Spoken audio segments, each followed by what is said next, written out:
결혼 전 남편과 나는 한 동네에서 몇 년 동안 이웃에 살았던 적이 있었다. 그러다 보니 양가 어머니들은 이미 아는 사이였고 남편도 오다 가다 마주친 나를 익히 알고 있었다. 그런 남편과 정식으로 손을 보고 나서 결혼 날짜를 잡고 나자 그때부터 친정 부모님께서는 걱정이 한가득 하셨다. 꼿꼿한 성격을 가진 딸이 홀 시어머니의 외며느리가 되는 것을 달가워하지 않으셨다. 친정 아버지께서는 상견례를 통해 시어머니의 성격을 어느 정도 파악하시면서 맏딸이 결혼 생활을 잘할 수 있을까 대신 걱정하셨다. 과연 이 결혼을 시켜야 할지 말지를 고민하고 또 고민하시느라 청첩장을 다 써놓고도 며칠 동안 붙이지 못하셨다. 그런 모습을 우연히 본 나는 아버지께 이런 말씀을 드렸다. 아버지, 걱정하지 마세요. 잘 살게요. 결혼이 남편하고 사는 거지 시어머니하고 사는 것은 아니잖아요. 그게 얼마나 무모한 말인지 까맣게 모르면서 그렇게 친정아버지를 안심시켜드리고 결혼을 했다. 그러나 결혼식을 올린 후 한 달 만에 나는 그 말이 얼마나 잘못되었는지 알았다. 결혼은 남편하고 둘만 사는 것이 아닌데 철없던 시절에 나는 결혼과 동시에 파생하는 인간관계에 대해서는 전혀 모르고 있었다. 시어머니께서는 아직 당신께서 젊은데 굳이 뭐하러 같이 사냐고 하면서 우리 부부를 결혼과 동시에 분가를 시키셨다. 처음부터 당연히 시어머니하고 같이 살 것으로 생각했던 나는 신혼 때 따로 살아보지 언제 그렇게 살겠냐는 시어머니의 말씀이 놀랍기도 하고 감사하기도 했다. 딸의 결혼에 우려를 표하던 친정 부모님께서는 시어머니의 결정에 놀라면서 잘해드리라고 하셨고 주변 지인들도 다들 놀랐다. 하지만 시간이 갈수록 나는 어머니께서 왜 굳이 분가를 시키셨는지 알았다. 혼자 되신 지가 20여 년이 넘다 보니 어머니께서는 혼자 사는 생활에 익숙하셔서 당신 스스로가 남의 식구를 받아들일 엄두가 나지 않으셨던 것이었다. 나의 신혼생활은 겉으로는 행복해 보였을지 몰라도 혼자 계신 시어머니를 두고 따로 사는 대가는 컸다. 주말이면 어김없이 시댁에 들러야 했고 주중에도 일만 있으면 가야 했다. 어머니께서 혼자 계시는 시간이 많으시니까 처음에는 시댁에 자주 가는 일들이 당연하다고 생각하고 자연스럽게 받아들였다. 하지만 부부만의 오붓한 신혼생활은 거의 없었다. 볼일이 생겨도 친구들 모임이 아닌 이상 모든 곳에 항상 시어머니와 함께 해야만 했다.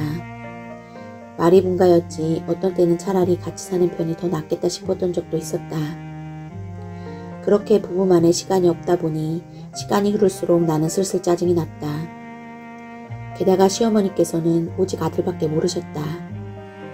심지어는 내가 남편에게 뭘 좀 하려 해도 어머니가 먼저 나서서 해주곤 하셨다. 묘한 기분이 들 정도로 시어머니께서는 아들에게 집착을 하고 계셨고 무슨 일이든지 당신 마음대로 결정하고 그대로 하기를 바라셨다. 나는 점점 도대체 왜 결혼을 했는가 하는 회의가 들었다. 그냥 어머니가 아들하고 사시지 굳이 결혼을 왜 시키셨을까 하는 의문이 들기도 했다. 시어머니와 남편 사이에 도저히 내가 끼어들 자리가 보이지 않고 항상 이방인처럼 느껴지는 것이 슬펐다. 그러면서 시어머니는 물론 남편과의 사이도 서서히 벌어졌다. 아이가 태어나면 좀 괜찮아질까 했지만 손자에 대한 애착 또한 지나치셔서 나를 더 힘들게 했다. 아이를 키우는 것도 시어머니 방식대로 하시고 싶어 했고 매사를 다 어머니 위주로 하시려고 들었다. 더구나 오랫동안 혼자 살아오신 탓에 옆에서 누가 뭐라고 말을 해도 잘 들으려고 하지 않고 자기 주장만 내세우면서 고집을 부리셨다. 나는 그런 어머니한테 점점 질려가면서 필요한 말을 하는 것을 고사하고 내 의견을 하나도 내지 못하는 것에 힘들어했다.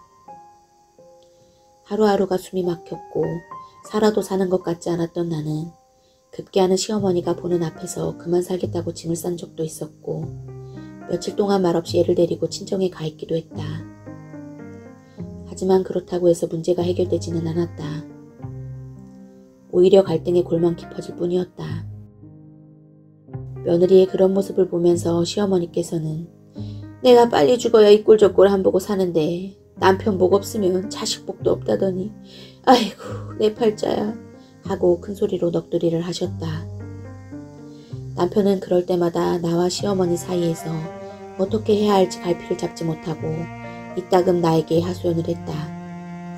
당신이 어머니하고 같은 처지라고 생각해봐. 남편이 먼저 죽고 힘들게 자식 키워서 결혼시켜 놓았는데 아들 며느리가 찬법대접한다고 느낀다면 얼마나 괴롭겠냐? 아내와 어머니 사이에서 힘든 남편을 이해 못한 것은 아니었지만 나만 무작정 자기 어머니를 이해하기 바라는 남편도 싫었다. 내가 결혼을 선택한 몫이 있는데도 불구하고 무조건 남편에게 원망을 늘어놓았다. 이렇게 살려고 결혼할 거였으면 차라리 결혼을 하지 말지. 왜 결혼을 해서 나를 이렇게 힘들게 만들어? 차라리 혼자가 사는 것이 더 좋았을 텐데. 그렇게 원망을 하면서 남편을 향한 미움도 커져만 갔다. 그리고 시어머니에 대한 원망과 미움을 주체할 수가 없었다. 그렇게 갈등의 골이 깊어지면서 나는 인생을 어떻게 살 것인가를 심각하게 고민했다. 하루에도 몇 번씩 이혼을 떠올리고 어떻게 하면 내가 이 괴로움에서 벗어날 수 있을까 생각했다. 그러던 중 마침 남편이 직장 때문에 캐나다에 2년 정도 해외 파견을 나가게 되었다. 나는 그때 이런 방법이 있었구나 하면서 마음속으로 환호성이 터져나왔다. 실은 시어머니를 2년 가까이 안 봐도 된다는 사실이 기뻤다. 적어도 아이와 셋이서 모처럼 오붓하게 살아보겠구나 하는 생각에 좋아했다. 실제로 해외 파견 기간 동안 시어머니가 와 계셨던 한 달을 제외하고는 굉장히 행복하게 살았다. 하지만 파견 기간이 끝나고 귀국을 해서 둘째가 태어나자 다시 시작된 고부간의 갈등은 끝이 보이지 않을 정도로 더 심해졌다. 파견 기간 동안 혼자 계셨던 어머니가 안쓰러워서 나는 잘해드리려고 애를 썼지만 시어머니께서는 전보다 더 심하게 사사건건 참견을 하고 잔소리를 하기 시작하셨다. 그 사이에 둘이 된 아이들도 시어머니 방식대로 키우기를 강요하셨고 매사를 모두 어머니가 하고 싶은 대로 하셨다. 나는 다시 숨이 막혔다. 도저히 고부간의 갈등을 빠져나올 방법이 보이지 않았고 차라리 모든 것을 끝내는 것이 더 낫지 않을까 하는 생각이 들면서 아이들까지 두고 나올 생각을 했다. 그렇게 방황을 하면서 결혼한 지 5년의 시간이 흘러가고 있었다. 이대로 평생을 참고만 살 것인지 아니면 그냥 모든 것을 다 포기할 것인지 고민에 고민을 거듭했다. 깊은 고민 속에서 가끔 실컷 울면서 우울함을 덜어내는 것이 그 당시 내가 할 수 있는 전부였다. 마치 높은 절벽 위에 서 있는 기분이었다. 그리고 누군가가 나를 조금만 밀면 절벽 아래 낭떠러지로 떨어질 것만 같았다.